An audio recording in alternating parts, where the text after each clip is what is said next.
What's up, guys? PDC here, back again for another SPL narration. This time we are on the last week of the regular season of SPL before playoffs, week 9. This week really doesn't matter all that much for us, so I didn't put that much thought into my team. I just ripped the team off of my I am Genji. Thank you for the team, Genji. I didn't feel like building this week, so I figured I'd just go with something that looked alright against Destiny Device's usual stuff. And it looked like he decided to do the same for me. So all season, I've been pretty weak to VII and Diancie and ORAS. I've taken no notice of that, and finally, someone decides to use both of them on the same team against me with added momentum gainer Rotom Wash and the ever-annoying Talonflame. I have a pretty solid matchup against him. I'm using this balance. I think it's actually a really cool team.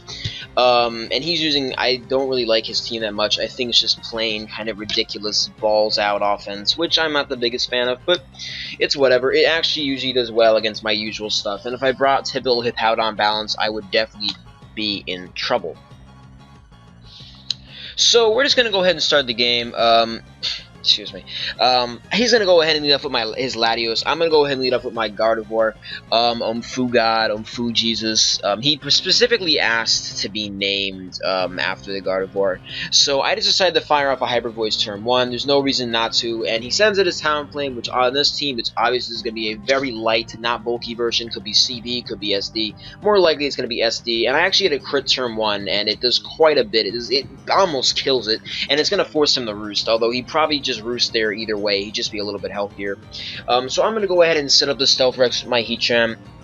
Having rocks on his field is really helpful considering he has Talonflame and Weavile, and I also decided to go for the Will-O-Wisp against the Garchomp just straight up because I want to get that burn off, and a burned Garchomp is not very hard to deal with because you have the constant residual on it. So he's going to go ahead and Earthquake me. I expect him to go for the Dragon Tail, but he pulls a nice move, but Gardevoir really isn't getting heavily damaged either way. And right now I realize that with the rocks up, I am 100% getting a kill, or at least getting a decent amount of momentum, and he decides to sacrifice his Talonflame. Good for me. That's some of his priority. It wasn't really that big of a threat to my team, but it's still good that it's dead. And he's going ahead and sending his Weavile. I decided to just let Gardevoir die. I don't need it anymore. It could potentially get another kill if I get it in on Garchomp, but there's really no point to keeping it around, so I'm just going to let it die to the knockoff. I go ahead and I respond to his Weavile with my Rotom Wash, which I know can tank a knockoff pretty easily, and Weavile with rocks up is getting worn down very quickly, and honestly, it is not very hard for me to get my rocks back up, considering he only has Defog Latios to remove them, and until he gets his Diancie Mega Evolve, I can just set them up as I please. I'm just going to decide to go for the Hydro Pump. In hindsight, Volt Switch is probably a better play there, but it really doesn't matter all that much. As you'll see, what actually transpires actually is relatively in my favor.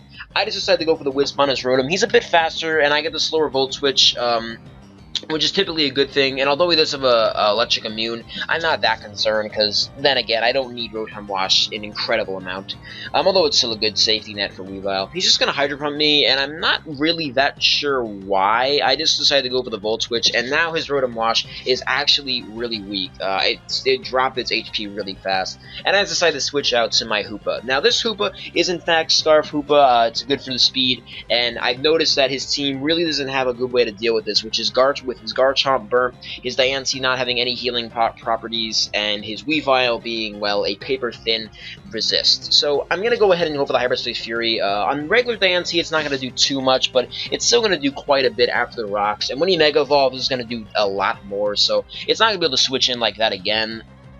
And he's just going to decide to go for, I believe he goes for the Diamond Storm here. I just go out to my Amoonguss, and, actually, no, he decides to double out. He decides to double back out and go to his Latios. I guess he expected the Amoonguss switch, and it's obvious that Defog is coming, so I'm just going to go ahead and switch out to my Dragon Resist, which is my Heatran. My Heatran does not care about Latios whatsoever, except for maybe the Earthquake or the Surf. Now, Destiny Device likes Surf Latios a lot, so I was a little worried that he was going to use it, especially considering this is a very fast Heatran and not a very bulky Heatran. And I was also a little afraid of the Earthquake considering he had a Talonflame on his team, meaning that an Earthquake Latios with Defog was also a decently probable Pokemon, but he decides to switch out, which leads me to believe that either he is really nervous on scouting, or he thought that I would scout, or he doesn't have either of those two moves. So he decides to go out to Garchomp, and I decided to go for the fast Taunt. I guess he's not expecting me to have Taunt as well as Wisp, and I'm going to prevent the rocks on his side from going up, and Garchomp is just getting slowly whittled down, and at this point, with him it's 50%, he's really not going to be doing any walling anymore. He's going to get 2 KO by Hyperspace Fury at this point, so it's not like he can stop that move at all. I decided to go out to my Amoonguss. I don't really have any reason to play risky or safe. It's just going to be a turn-by-turn game because he cannot break me, and I don't really care about not immediately destroying him because I know that he's not going to be able to win this fight in the long run. I go straight back out the Heatran in response to Latios. I'm not really concerned now that I know that he doesn't have Surf.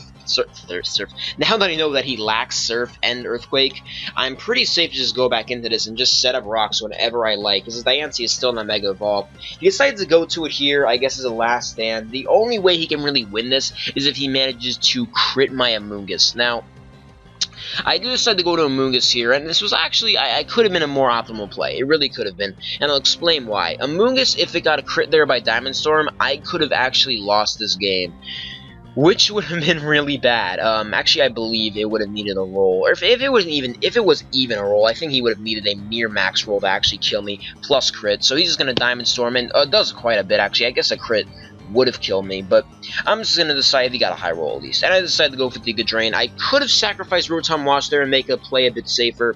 I'm not a full max defense Amoonguss, which explains why I'm taking a little more damage than normal. And Diancie's going to drop, and obviously, this is it. He has a Weavile, which is so ridiculously weak. There's no way it can handle me. My Amoonguss is going to be able to wall the Garchomp and the Rotom. He cannot heal his Weavile, and it's on death's door. I decide to go out to my Rotom Wash and just sacrifice it, knowing that after he hits me with 2 moves, he's not going to be able to switch into Rocks again, and I can get Rocks up incredibly easy. I have a Scarf Hoopa on my side, which cleans up his team excellently. It kills Weavile in one shot. It kills Rotom, and Garchomp is going to be whittled down and can't switch in. And then Oko's Latios. I know that this game is over. He knows this game is over after he did not get the Diancie crit. And now the final stages come in. I send out my Hoopa. I'm going to go ahead and click Hyperspace Fury, get rid of the Weavile, and that is going to be the game. There is no other way he can win this game. He probably didn't care all that much considering Falcons have been out for quite a long time.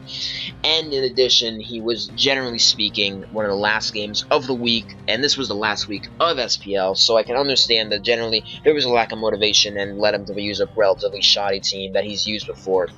But that's going to be it, guys, and that is going to be my last SPL game of the regular season. What does this mean? Well, boys, we're back in playoffs. I'm going to be posting at least one more SPL game if we win semifinals, which is going to be against Kevin Garrett in DPPOU. So stay tuned for the rematch, the grudge match, the fucking greatest game of all time. It's going to be in DPP, so it's going to be really entertaining, and I'm actually really enthusiastic about playing Kevin Garrett. So you're going to see me bring my A game, or at least I hope I had promised to bring my A game, and I hope that I followed through. But that's going to be it, guys. I hope you enjoyed the video, the shorter SPL game. Not a very long one. It actually took, I think, about 15 or 10 minutes to play, and that's going to be it. So I'll see you guys on the next one, and I'm out. More SPL games to come, more tournament games to come with Smogon Touring Classic coming up, and OST as well, because that's getting into the little later rounds as well. And I'll see you all in the next one.